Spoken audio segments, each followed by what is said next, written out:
दोस्तों, एक कहावत है कि समय सबका बाप है। वो कभी भी किसी को उठा सकता है तो कभी भी किसी को झुका भी सकता है। एक समय था जब उद्धव ठाकरे और आदित्य ठाकरे, ये दोनों बाप बेटे की पूरी पावर चलता था महाराष्ट्र में। और उस पावर की बदौलत हम देख पाए कि सुशांत सिंह राजपूत की डेथ केस को किस तरीके से वो लोगों ने डिस्ट्रॉय किया अपनी पावर को यूटिलाइज करते हुए। पर आज वही उद्धव ठाकरे और आदित्य ठाकरे की नसीब में जेल लिखा हुआ है। जी हाँ, जेल लिखा हुआ है। महाराष्ट्र की सत्ता तुरंत पलटते ही आदित्य ठाकरे और उद्धव ठाकरे की औकात उन दोनों को पता चल गया और साथ ही साथ उनकी पॉलिटिकल पार्टी को ये समझ में आ गया कि अब और ज्यादा दिन चलने वाला है नहीं, क्योंकि सुशांत सिंह राजपूत और दिशा सालियान की केस, उसके साथ साथ पॉलिटिकल करियर के टाइम पे ना जाने ऐसे कितने सारे स्कैम्स वगैरह के साथ वो लोग जुड़े हुए थे, जिसके तहत उन लोगों की सलाखे की पीछे जाना तो कंफर्म हो चुका है। और इसी डर के वजह से और ताकि बाप बेटे जेल में ना रहे, उस वजह से जैसे ही तुरंत देवेंद्र फडणवीस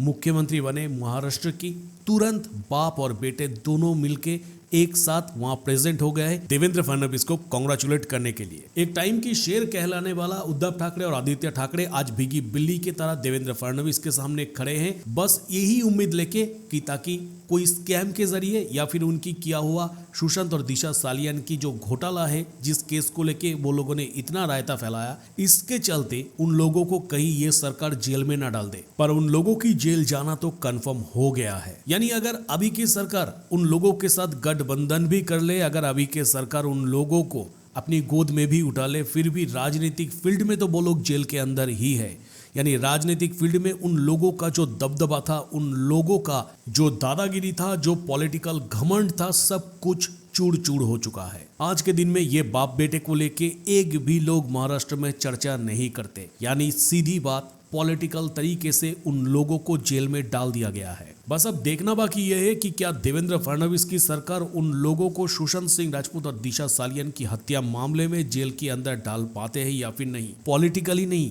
फिजिकली। क्योंकि आज हमारे सामने ये कंफर्म हो गया है सिटीजन कोर्ट ऑफ इंडिया के माध्यम से। सिटीजन कोर्ट ऑफ इंडिया की नीलेश ओझा ने बार बार ये बात को कंफर्म किया कि दिशा सालियान की मर्डर स्पॉट में यही आदित्य ठाकरे की मोबाइल लोकेशन यानी मोबाइल टावर लोकेशन मौजूद था। यानी आदित्य ठाकरे की मोबाइल उस जगह पे मौजूद था और मोबाइल के साथ मोबाइल की ओनर भी मौजूद हो सकते हैं। तो इस जगह पे एक पक्का सबूत के तौर पे क्या अगले आने वाले दिनों में महाराष्ट्र सरकार कोई ऐसा कदम लेगा जिस कदम के तहत सुशांत और दिशा सालियान की केस के साथ गलत करने वाले, कुपर अस्पताल से लेके हर एक एंगल पे गलत करने वाले ये दोनों बाप बेटे को सलाखे की पीछे वो डाल पाए, या फिर सुशांत और दिशा सालियान की केस के साथ गलत करने वाले, इस केस को डिस्ट्रॉय करने वाले ये दोनों बाप बेटे को अपनी पॉलिटिकल फायदे के लिए, अपनी पॉलिटिकल करियर को यूज करने के लिए, पॉलिटिकल फायदा उठाने के लिए क्या उन लोगों को अपनी ही पार्टी में शामिल कर लेगा और उन लोगों की सारे किया धारा को